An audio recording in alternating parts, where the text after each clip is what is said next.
Teologia puritana apresenta escatologia, política, antropologia bíblica, apologética, seitas, religiões mundiais, heresias, teoria da conspiração, evolução, criacionismo.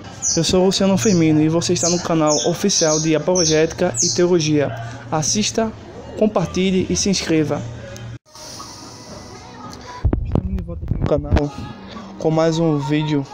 Hoje nós vamos fazer um pequeno destaque ou um pequeno comentário a respeito da lição 7 da Escola Dominical da revista CPAD, Lições Bíblicas, cujo tema é Tempo, Bens e Talentos, sendo mordomo, fiel e prudente com as coisas que Deus nos tem dado. Então nós vamos estudar a lição 7 no dia 18 de agosto de 2019, cujo subtema é a mordomia dos dízimos e ofertas. É um tema muito delicado que tem causado até divisão e separação.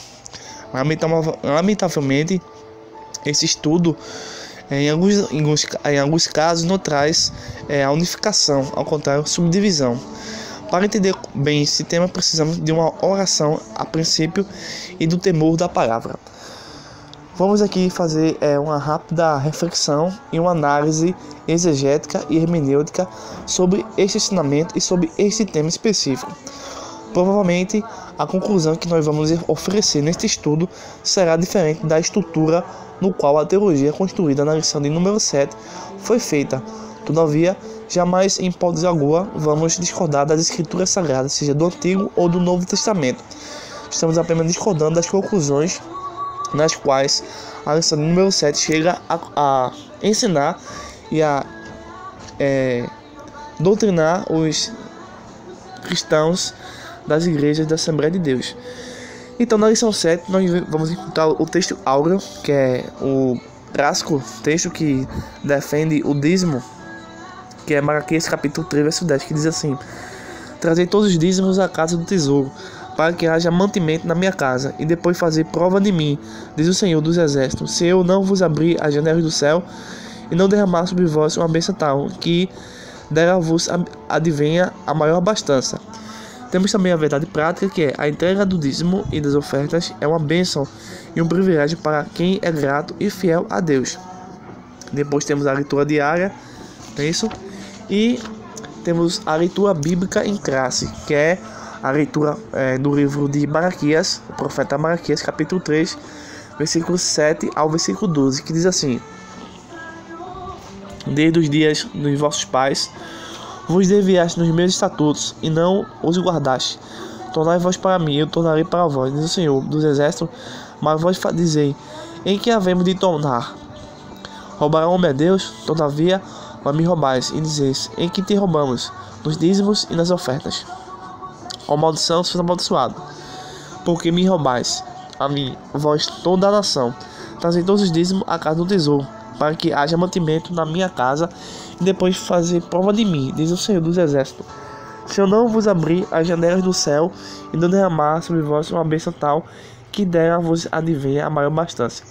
E por causa de vós, repreendeu o devorador, para que não vos consuma o fruto da terra, e a vide no campo não vos será estéril, diz o Senhor dos Exércitos. E todas as nações vos chamarão bem-aventurados, porque vos sereis uma terra deleitosa, diz o Senhor dos Exércitos. Teríamos todo um estudo muito bem delicado e trabalhado já no livro de Malaquias a respeito do dízimo e das ofertas. Não vamos entrar em muitos detalhes para não estender muito este vídeo, ser bastante objetivo. Bem, a lição também tem o objetivo geral, que é explicitar que a entrega do dízimo e das ofertas é privilégio para quem é grato e fiel a Deus. Os objetivos específicos é destacar as fontes de recursos da igreja local, explicitar a base bíblica para os dízimos e as ofertas, e terceiro, elencar a mordomia dos dízimos e das ofertas da igreja local. Temos a introdução, interagindo com o professor e, consequentemente, o comentário. Bem, já no subsídio didático pedagógico e na subsídio teológico, já encontramos a noção para a qual o professor e dirigente da escola dominical fique atento a supostas argumentações que vão contrário ao entendimento que eles têm a respeito do dízimo das ofertas. Já é uma preparação para quem discorda antecipadamente ou apenas calar o público que tenta alcançar o entendimento correto das escrituras. Bem, a questão toda aqui é a seguinte: o dízimo ele é obrigatório ou ele é uma prática decorrente da igreja cristã, ou seja, a igreja cristã praticava isso no Novo Testamento.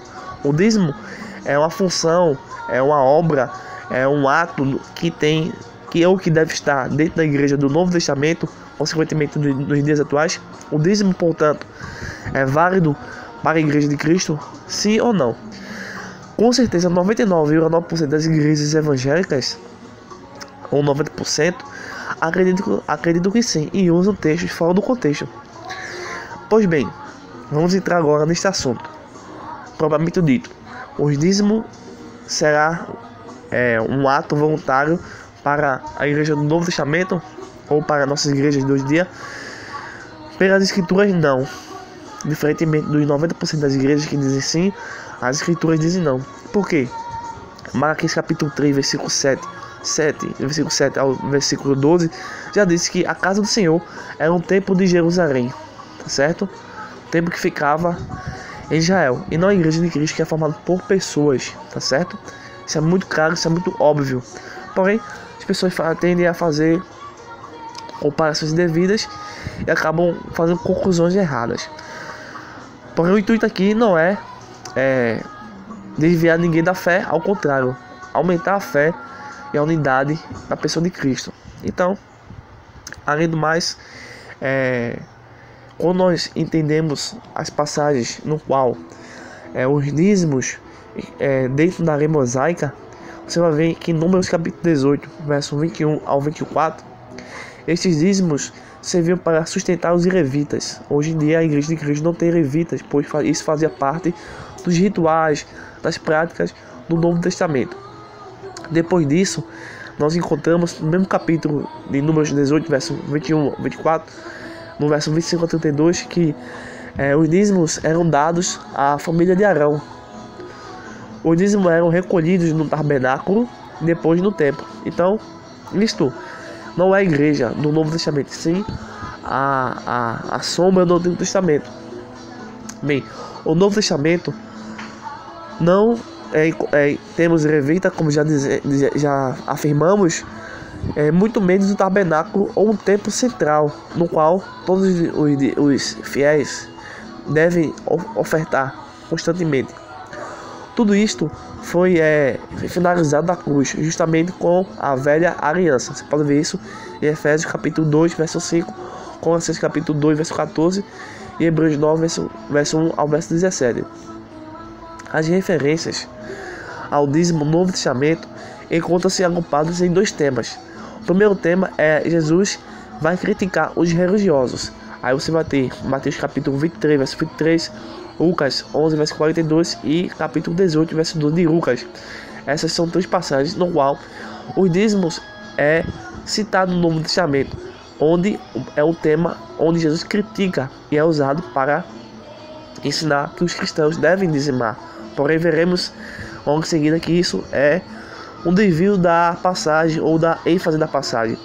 E o outro texto que é muito usado para defender que o dízimo é uma prática do Novo Testamento é Hebreus capítulo 7, verso 1 ao verso 10. Então essa narrativa de Abraão como Melquisedeque.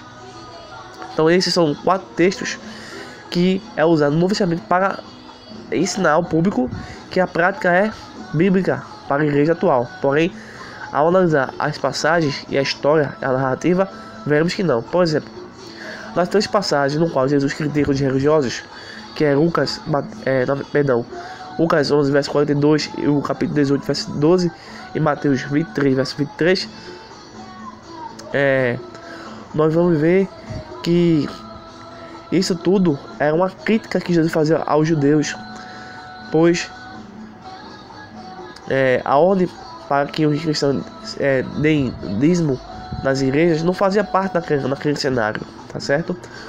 Os modernos defensores dos dízimos dizem que esta passagem reforça a ideia de que Jesus estava ensinando a eles a praticar este ato, como os fariseus daquela época.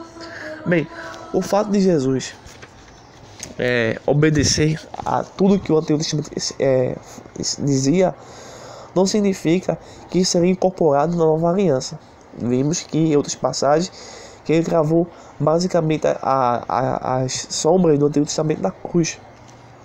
E as passagens que falam sobre os dízimos nos outros versículos aqui citados mostra que a antiga aliança passou e que a nova aliança é bem superior, e não temos fundamentação para essa prática. Então, depois da morte e ressurreição de Jesus, as ofertas a Deus nunca foram feitas com base no dízimo. Ao contrário, a prática da nova aliança foram as ofertas, isto é, voluntárias e sem porcentagem fixa, ou seja, as ofertas com certeza ultrapassavam o valor estabelecido no Antigo Testamento, que era um dízimo 10%.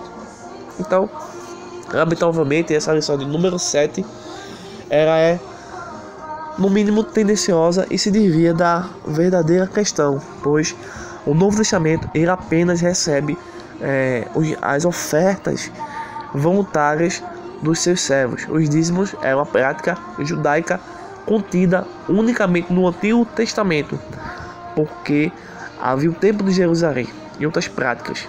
Já no Novo, estamos isentos dessa prática, pois Jesus é maior, a sua aliança messiânica é superior à aliança mosaica.